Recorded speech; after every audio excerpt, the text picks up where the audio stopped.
ಇತ್ತೀಚೆಗೆ ಚರಿತ್ರೆಕಾರರು, ವಿದ್ವಾಂಸರು ಮತ್ತು ದೊಡ್ಡ ದೊಡ್ಡ ಡಾಕ್ಟರ್ಗಳು ಯೇಸುವಿನ ಮರಣದ ಬಗ್ಗೆ ತಮ್ಮ ಅಭಿಪ್ರಾಯವನ್ನು ವ್ಯಕ್ತಪಡಿಸಿದ್ದಾರೆ. ಆ ಅಭಿಪ್ರಾಯ ಹೀಗಿದೆ: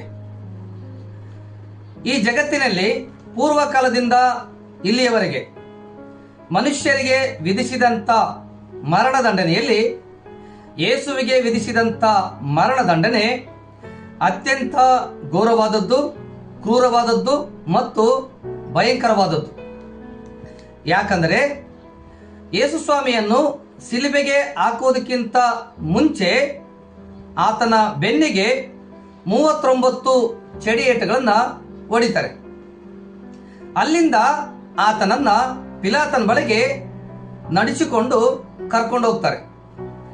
ಅಲ್ಲಿಂದ ಹೆರೋದನ ಬಳಿಗೆ ಕರ್ಕೊಂಡು ಹೋಗ್ತಾರೆ. ಅಲ್ಲಿಂದ ಮತ್ತೆ ಪಿಲಾತನ ಬಳಿಗೆ ಕರ್ಕೊಂಡು ಬರ್ತಾರೆ.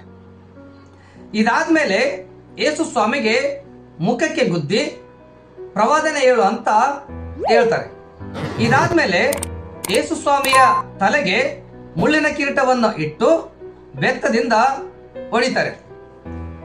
ನಂತರ ಯೇಸು ಸ್ವಾಮಿಯನ್ನ ಹಾಕುವಂತ ಸಿಲುವೆಯನ್ನೇ ಆತನ ಮೇಲೆ ಒರೆಸಿ ಆತನನ್ನು ಗೊಲ್ಗೊತ್ತಾ ಬೆಟ್ಟಕ್ಕೆ ಕರ್ಕೊಂಡು ಬರ್ತಾರೆ.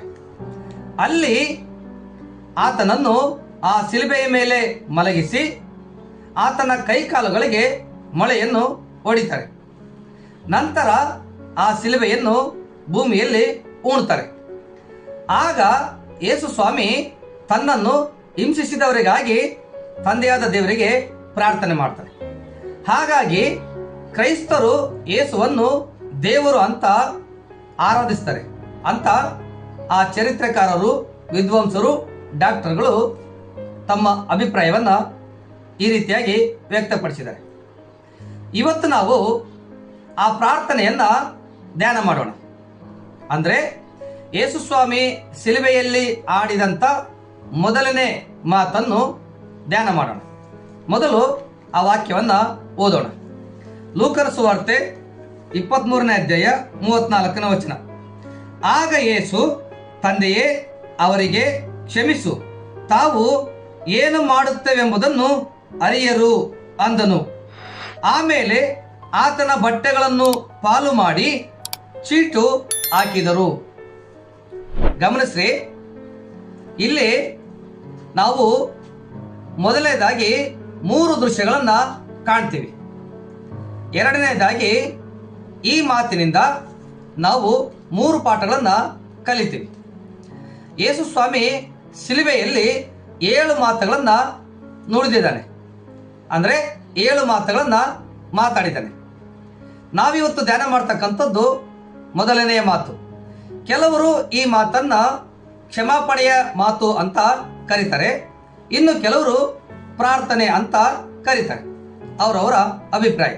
ಓಕೆ, ಸೊ ಇಲ್ಲಿ ನಾವು 3 ದೃಶ್ಯಗಳನ್ನು ಕಾಣಬಹುದು ಅಂತ ಹೇಳಿದ್ನಲ್ಲ. ಅದರಲ್ಲಿ ಮೊದಲನೇ ದೃಶ್ಯ ಪರಲೋಕದ್ದು.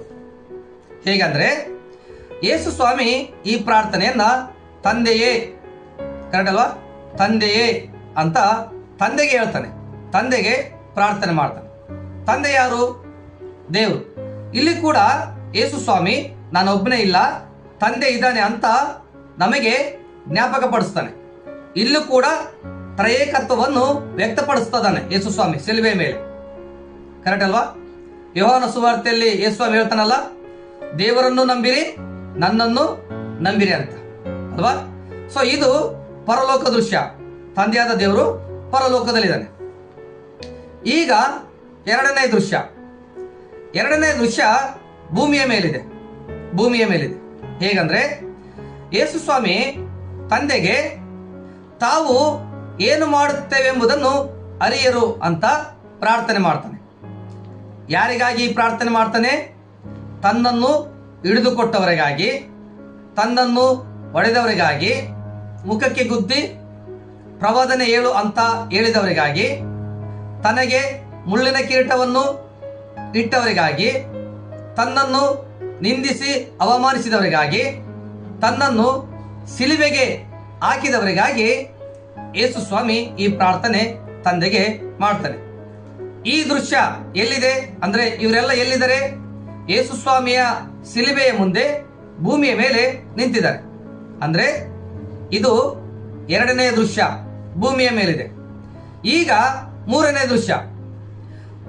ದೃಶ್ಯ ಎಲ್ಲಿದೆ ಅಂದ್ರೆ ಈ ಪ್ರಾರ್ಥನೆಯನ್ನ ಯೇಸು ಸ್ವಾಮಿ ತಂದೆಗೆ ಮಾಡ್ತಾನೆ. ಮಾಡೋದು ಯಾರು ಪ್ರಾರ್ಥನೆ? ಯೇಸು ಸ್ವಾಮಿ. ಅಂದ್ರೆ ಯೇಸು ಸ್ವಾಮಿ ಎಲ್ಲಿ ಇದ್ದುಕೊಂಡು ಈ ಪ್ರಾರ್ಥನೆ ಮಾಡ್ತಾನೆ? ಭೂಮಿಯ ಮೇಲಿದಾನ? ಇಲ್ಲ. ಆಕಾಶದಲ್ಲಿದ್ದಾನ? ಪರಲೋಕದಲ್ಲಿದ್ದಾನ? ಇಲ್ಲ. ಮತ್ತೆ ಎಲ್ಲಿದ್ದಾನೆ? ಆಕಾಶ ಮತ್ತು ಭೂಮಿಯ ನಡುವೆ ಶಿಲುಬೆಯಲ್ಲಿ ನೇತಾಡ್ತಾ ಇದ್ದಾನೆ. ಅಂದ್ರೆ ಮೂರನೇ ದೃಶ್ಯ ಅಂತರದಲ್ಲಿ, ಭೂಮಿ ಆಕಾಶದ ಮಧ್ಯದಲ್ಲಿ ಮೂರನೇ ದೃಶ್ಯ ನಾವು ಕಾಣ್ತೀವಿ. ಈಗ ನಾವು ಈ ಮಾತಿನಿಂದ 3 ಪಾಠಗಳನ್ನ ಕಲಿಯೋಣ. ಅವು ಯಾವ್ಯಾವ ಅಂದ್ರೆ, ಮೊದಲನೇದು ಕ್ಷಮಾಪಣೆ, ಎರಡನೇದು ವಿಜ್ಞಾಪನೆ, ಮೂರನೇದು ಮಾದರಿ. ಈಗ ಮೊದಲನೇದು ನೋಡೋಣ, ಕ್ಷಮಾಪಣೆ ಅನ್ನೋದು ನಮಗೆ ಔಷಧಿ ಇದ್ದ ಹಾಗೆ. ನಮ್ಮ ಹೃದಯದಲ್ಲಿ ಯಾರ ಮೇಲಾದ್ರೂ ದ್ವೇಷ, ಅಸೂಯೆ, ಕೋಪ, ಸಿಟ್ಟು ಇದ್ರೆ ಅದು ರೋಗಕ್ಕೆ ಸಮಾನ. ಹೃದಯ ರೋಗಕ್ಕೆ ಒಳಗಾಗಿದೆ ಅಂತ ಅರ್ಥ. ಅದೇ ನಮ್ಮ ಹೃದಯದಲ್ಲಿ ಕ್ಷಮಾಪಣೆ ಭಾವನೆ ಇದ್ರೆ, ಕ್ಷಮಿಸುವಂತ ಮನಸ್ಸು ನಮಗಿದ್ರೆ, ಅದೇ ನಮಗೆ ಔಷಧಿ, ನಮ್ಮ ಹೃದಯಕ್ಕೆ ಔಷಧಿ. ಎರಡನೇದು, ಕ್ಷಮಾಪಣೆ ಅನ್ನೋದು ನಮಗೆ ಲಾಭಕರ. ಅದು ನಮಗೆ ಲಾಭಕರ ಹೇಗಂತೀರಾ? ಮಾರ್ಕನ ಸುವಾರ್ತೆ 11ನೇ ಅಧ್ಯಾಯ 25ನೇ ವಚನ ಏನ್ ಹೇಳ್ತತೆ? ನಿಮಗೆ ಯಾರ ಮೇಲೆ ಆದರೂ ವಿರೋಧವಿದ್ದರೆ ಅದನ್ನು ಅವರಿಗೆ ಕ್ಷಮಿಸಿಬಿಟ್ಟು ಪ್ರಾರ್ಥನೆ ಮಾಡಿರಿ. ಅಂದ್ರೆ ನಮ್ಮ ಪ್ರಾರ್ಥನೆಯನ್ನ ದೇವರು ಕೇಳಬೇಕಂದ್ರೆ ಮೊದಲು ನಾವು ನಮ್ಮ ವಿರೋಧಿಗಳನ್ನ ಕ್ಷಮಿಸಬೇಕು.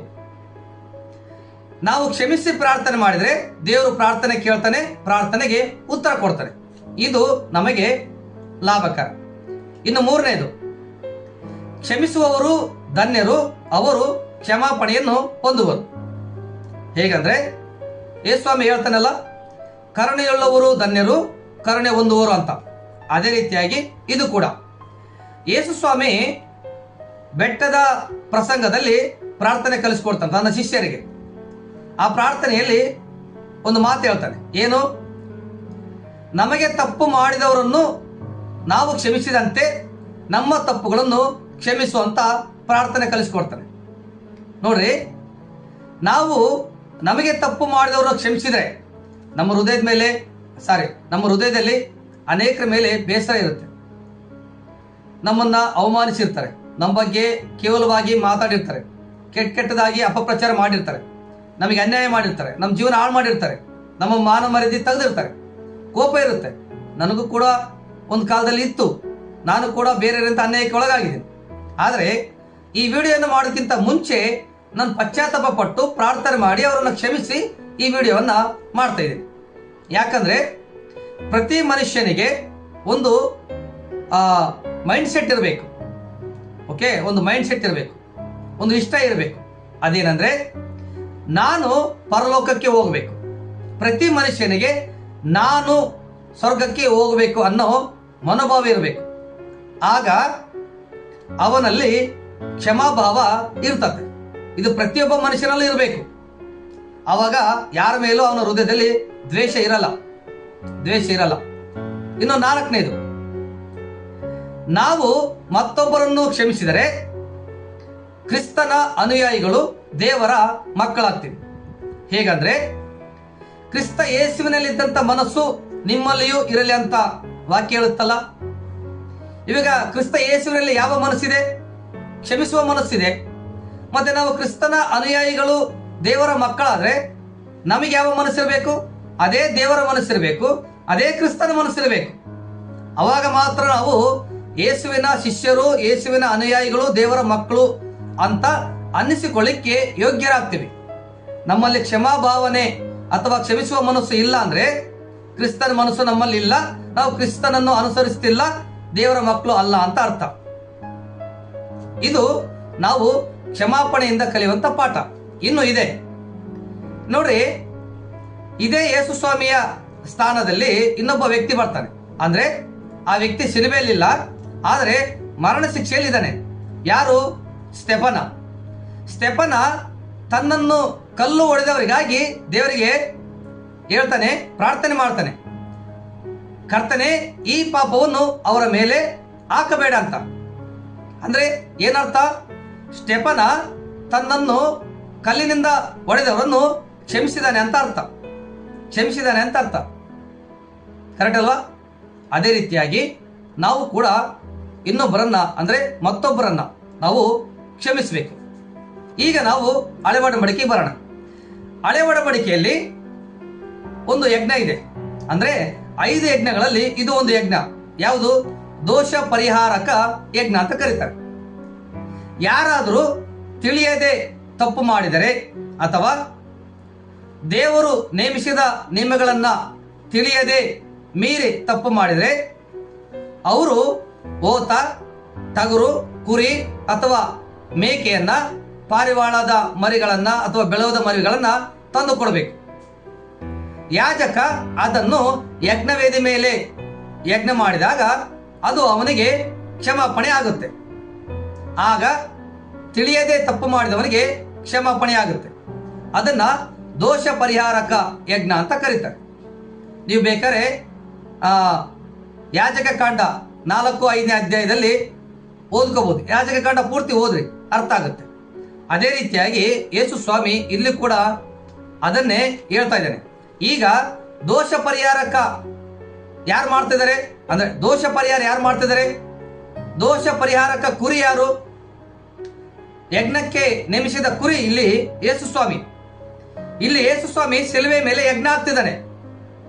ಆತನೇ ಯಜ್ಞ ಆಗ್ತಿದ್ದಾನೆ, ದೋಷ ಪರಿಹಾರ ಮಾಡ್ತಿದ್ದಾನೆ. ಆತನ ಶಿಲುಬೆಗೆ ಹಾಕಿದವರು ತಿಳಿಯದೆ ಹಾಕಿದ್ದಾರೆ ಅಂತ ಅರ್ಥ.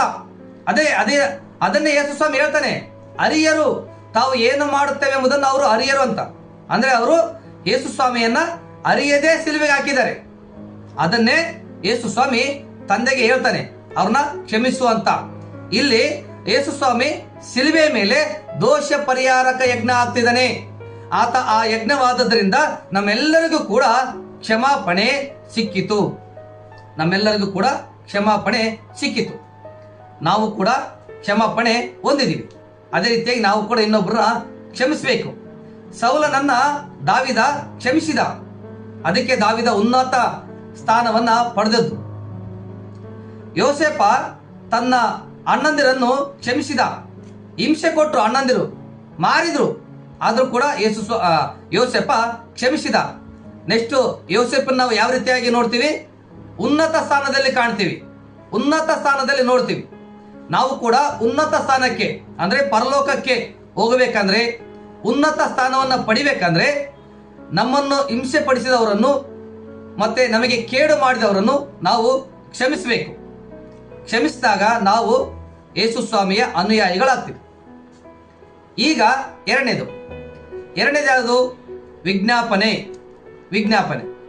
ಯೇಸು ಸ್ವಾಮಿ ಶಿಲುಬೆಯಲ್ಲಿ ಮಾಡಿದಂತ ಈ ಪ್ರಾರ್ಥನೆ ವಿಜ್ಞಾಪನೆ ಏನೈತಲ್ಲ, ಇದಕ್ಕೆ ಜೀವಂತ ಪ್ರಾರ್ಥನೆ ಅಂತ ಕರೀತಾರೆ. ಇದು ಜೀವಂತ ಪ್ರಾರ್ಥನೆ. ಹೇಗಂದ್ರೆ ಧರ್ಮಶಾಸ್ತ್ರದಲ್ಲಿ ಇರುವಂತ ನಿಯಮವನ್ನ ಯೇಸು ಸ್ವಾಮಿ ಇಲ್ಲಿ ನೆರವೇರಿಸ್ತಾನೆ. ಧರ್ಮಶಾಸ್ತ್ರವನ್ನ ಯೇಸು ಸ್ವಾಮಿ ಇಲ್ಲಿ ನೆರವೇರಿಸ್ತಾನೆ. ಎರಡನೇದು ಪ್ರವಾದನೆಯ ವಚನವನ್ನ ಯೇಸು ಸ್ವಾಮಿ ಇಲ್ಲಿ ನೆರವೇರಿಸ್ತಾನೆ. ಹೇಗಂತ ಹೇಳ್ತೀನಿ. ಓಕೆ, ಈಗ ನಾವು ಹಳೆ ಒಡಂಬಡಿಕೆಯಲ್ಲಿ ಯಾಜಕ ಕಾಂಡ 2ನೇ ಅಧ್ಯಾಯ ಅಲ್ಲಿ ಧಾನ್ಯ ನೈವೇದ್ಯ ಅಂತ ಒಂದು ಯಜ್ಞ ಇದೆ. ಆ ಧಾನ್ಯ ನೈವೇದ್ಯ ಅರ್ಪಿಸ್ಬೇಕಂದ್ರೆ ಏನ್ ಮಾಡಬೇಕು? ಗೋಧಿ ಹಿಟ್ಟನ್ನ ತಂದು ಕೊಡ್ಬೇಕು, ಅಥವಾ ಗೋಧಿ ಹಿಟ್ಟಿನಿಂದ ಮಾಡಿದಂತ ಹೋಳಿಗೆ ಕಡುಬು ತಂದು ಕೊಡ್ಬೇಕು ಯಾಜಕನ ಕೈಗೆ. ಅವಾಗ ಯಾಜಕ ಏನ್ ಮಾಡ್ತಾನೆ?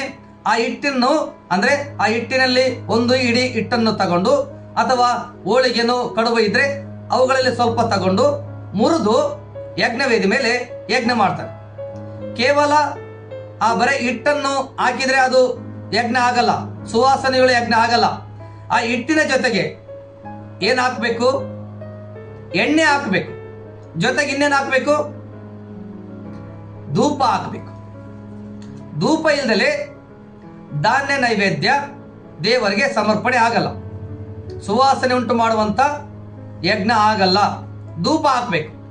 ಇಲ್ಲಿ ಸಿಲುಬೆಯಲ್ಲಿ ಯೇಸು ಸ್ವಾಮಿ ಗೋಧಿ ಹಿಟ್ಟು, ಎಣ್ಣೆ ಬೆರೆಸಿದ ಗೋಧಿ ಹಿಟ್ಟು, ಗೋಧಿ ಕಾಳು, ಎಣ್ಣೆ ಬೆರೆಸಿದ ಗೋಧಿ ಹಿಟ್ಟು ಅಂತ ಯಾಕೆ ಹೇಳ್ತೇನೆ ಅಂದ್ರೆ, ಯೇಸು ಸ್ವಾಮಿ ಸಿಲುಬೆಗೆ ಏರೋದಕ್ಕಿಂತ ಮುಂಚೆ ಮರಿಯಳು ಯೇಸು ಸ್ವಾಮಿ ಮೇಲೆ ತೈಲಾಭಿಷೇಕ ಮಾಡ್ತಾಳೆ.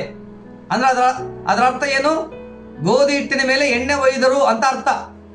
ಸೊ ಇವಾಗ ಏನ್ ಹಾಕ್ಬೇಕು? ನೆಕ್ಸ್ಟ್ ಮೂರನೇದು ಧೂಪ ಹಾಕ್ಬೇಕು. ಧೂಪ ಏನಕ್ಕೆ ಹೋಲಿಕೆ? ಪ್ರಾರ್ಥನೆಗೆ ಹೋಲಿಕೆ. ಯೇಸು ಸ್ವಾಮಿ ಅದನ್ನೇ ಇಲ್ಲಿ ಮಾಡ್ತಾ ಇದ್ದೇನೆ, ಪ್ರಾರ್ಥನೆ ಮಾಡ್ತಾ ಇದ್ದೇನೆ. ತಂದೆಯೇ, ಅವರಿಗೆ ಕ್ಷಮಿಸು, ತಾವು ಏನು ಮಾಡ್ತೇವೆ ಎಂಬುದನ್ನು ಅವರು ಅರಿಯರು. ಇದು ಪ್ರಾರ್ಥನೆ, ಇದು ವಿಜ್ಞಾಪನೆ. ಧರ್ಮಶಾಸ್ತ್ರವನ್ನ ನೆರವೇರಿಸಿದ, ಧಾನ್ಯ ನೈವೇದ್ಯ ಯಜ್ಞವನ್ನ ನೆರವೇರಿಸಿದ ಯೇಸು ಸ್ವಾಮಿ ಸಿಲುಬೆಯಲ್ಲಿ. ಇನ್ನೊಂದು ಪ್ರವಾದನೆ ವಚನವನ್ನ ನೆರವೇರಿಸಿದ ಅಂತ ಹೇಳಿದೆ. ಕ್ರಿಸ್ತಪೂರ್ವ 700ರಲ್ಲಿ ಪ್ರವಾದಿಯಾದಂಥ ಯೆಶಾಯ ಈ ಮಾತನ್ನು ಬರೀತಾನೆ. ಏನು? ಬಹು ಜನರ ದ್ರೋಹಗಳಿಗಾಗಿ ವಿಜ್ಞಾಪನೆ ಮಾಡ್ತಾನೆ ಅಂತ. ಯಾರು? ಯೇಸು ಸ್ವಾಮಿ ಸಿಲುಬೆಯಲ್ಲಿ ಮಾಡ್ತಾನಂತ.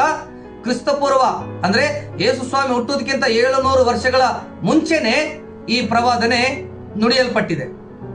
ಅದನ್ನೇ ಯೇಸು ಸ್ವಾಮಿ ಸಿಲುಬೆಯಲ್ಲಿ ನೆರವೇರಿಸ್ತಾನೆ, ವಿಜ್ಞಾಪನೆ ಮಾಡ್ತಾನೆ ತಂದೆಗೆ. ಗಮನಿಸ್ರಿ, ನಮ್ಮ ಪ್ರಾರ್ಥನೆಗೆ ಉತ್ತರಗಳು ಬರಬೇಕಂದ್ರೆ ನಾವು ಪ್ರಾರ್ಥನೆ ಮಾಡೋದಕ್ಕಿಂತ ಮುಂಚೆ ನಮಗೆ ಅಥವಾ ಬೇರೆಯವರ ಮೇಲೆ ನಮ್ಮಲ್ಲಿ ಏನಾದರೂ ವಿರೋಧ ಇದ್ರೆ ಅದನ್ನು ಕ್ಷಮಿಸಿ ಪ್ರಾರ್ಥನೆ ಮಾಡಬೇಕು. ಅವಾಗ ನಮ್ಮ ಪ್ರಾರ್ಥನೆ ಉತ್ತರ ಬರುತ್ತೆ. ಇಲ್ಲಿ ಯೇಸು ಸ್ವಾಮಿ ಯಾವ ರೀತಿಯಾಗಿ ದೇವರಿಗೆ ವಿಜ್ಞಾಪನೆ ಮಾಡಿದನೋ ಅದೇ ರೀತಿಯಾಗಿ ಸತ್ಯವೇದದಲ್ಲಿ ಕೂಡ ಕೆಲವರು ವಿಜ್ಞಾಪನೆ ಮಾಡ್ತಾರೆ. ಸ್ಟೆಫನ ವಿಜ್ಞಾಪನೆ ಮಾಡಿದ. ಅದೇ ರೀತಿಯಾಗಿ ಯೋಬನಿಗೆ ಮೈಯೆಲ್ಲ ಏನೋ ಹುಣ್ಣುಗಳಿದ್ದಿವೆ, ಗಾಯಗಳಾಗಿವೆ. ಯಜ್ಞವೇದಿ ಮುಂದೆ ನಿಂತ್ಕೊಂಡು ಯಜ್ಞ ಮಾಡಿ ಪ್ರಾರ್ಥನೆ ಮಾಡ್ತಾನೆ ಸ್ನೇಹಿತರ ದೋಷ ಪರಿಹಾರಕ್ಕಾಗಿ. ಯೇಸು ಸ್ವಾಮಿ ಕೂಡ ನಮ್ಮ ದೋಷ ಪರಿಹಾರಕ್ಕಾಗಿ ಯಜ್ಞ ಆದ, ಪ್ರಾರ್ಥನೆ ಮಾಡಿದ. ಅಲ್ಲಿ ಯೋಬ ಕೂಡ ಯಜ್ಞ ಮಾಡ್ತಾನೆ, ವಿಜ್ಞಾಪನೆ ಮಾಡ್ತಾನೆ. ಅವಾಗ ಸ್ನೇಹಿತರ ದೋಷ ಪರಿಹಾರ ಆಯಿತು. ಇನ್ನು ಮೂರನೇ ವ್ಯಕ್ತಿ ಯಾರು? ಮೋಶೆ. ಇಸ್ರಾಯೇಲರು ಅರಣ್ಯ ಪ್ರಯಾಣದಲ್ಲಿ ಬಸವ ಮೂರ್ತಿಯನ್ನು ಮಾಡಿ ಪಾಪ ಮಾಡಿದಾಗ ಇಲ್ಲಿ ಪಾಪ ಮಾಡಿದವರ ಪರವಾಗಿ ಮಧ್ಯಸ್ಥಕನಾಗಿ ಮೋಶೆ ದೇವರಿಗೆ ಪ್ರಾರ್ಥನೆ ಮಾಡ್ತಾನೆ. ಅವರು ಮಹಾಪಾಪವನ್ನು ಮಾಡಿದ್ದಾರೆ, ಆ ಪಾಪವನ್ನು ಅವ್ರ ಮೇಲೆ ಹಾಕಬೇಡ, ಅವ್ರನ್ನ ಕ್ಷಮಿಸು, ಇಲ್ಲ ಅಂದ್ರೆ ಜೀವಿತರ ಪಟ್ಟಿಯಿಂದ ನನ್ನ ಹೆಸರನ್ನು ಅಳಿಸು ಅಂತ ಹೇಳ್ತಾರೆ. ಕರೆಕ್ಟ್ ಅಲ್ವಾ? ಅಳಿಸು ಅಂತ ಹೇಳ್ತಾರೆ.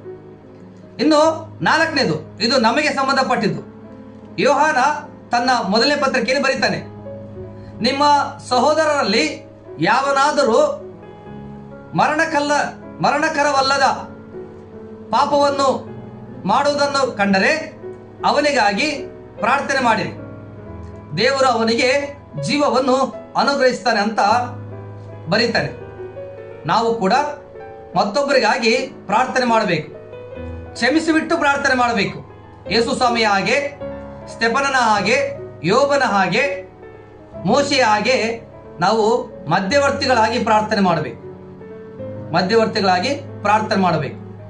ಇದು ಕೂಡ ದೇವರು ನಮಗೆ ಕೊಟ್ಟಿರ್ತಕ್ಕಂಥ ಒಂದು ಕರ್ತವ್ಯ. ಇದು ಯಾಜಕರಲ್ವಾ?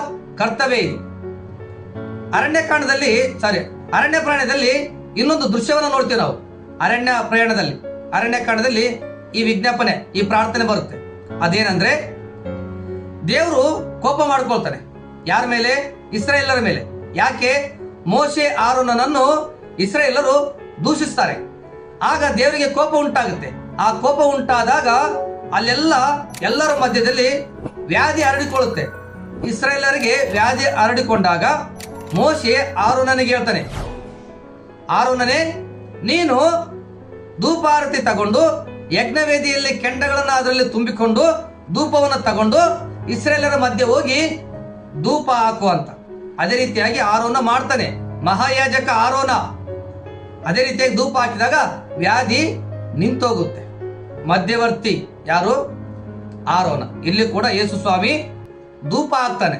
ಅದಕ್ಕೆ ನೋಡ್ರಿ, ನಮಗೆ ವ್ಯಾಧಿ ಬಂದು ಕೂಡ ನಾವು ಪ್ರಾರ್ಥನೆ ಮಾಡಿದಾಗ ಆ ಪ್ರಾರ್ಥನೆ ಎಂಬ ಧೂಪ ದೇವರ ಬಳಿಗೆ ಹೋದಾಗ ನಮಗೆ ವ್ಯಾಧಿ ವಾಸಿ ಆಗ್ತದೆ. ಆಮೇನ್, ವ್ಯಾಧಿ ವಾಸಿ ಆಗ್ತದೆ. ಆತ ವ್ಯಾಧಿ ಪಟ್ಟು ನಮ್ಮ ವ್ಯಾಧಿಗಳನ್ನ ಗುಣಪಡಿಸಿದ ಪ್ರಾರ್ಥನೆ ಮಾಡಿ, ದೇವರಿಗೆ ವಿಜ್ಞಾಪನೆ ಮಾಡಿ. ನಾವು ಕೂಡ ಯೇಸುವಿನ ಅನುಯಾಯಿಗಳು. ಆತನ ಮಾರ್ಗದಲ್ಲಿ ನಡಿಬೇಕು, ಆತನ ಮಾರ್ಗದಲ್ಲಿ ನಡಿಬೇಕು. ಈಗ ಮೂರನೇದು ಯಾವುದು?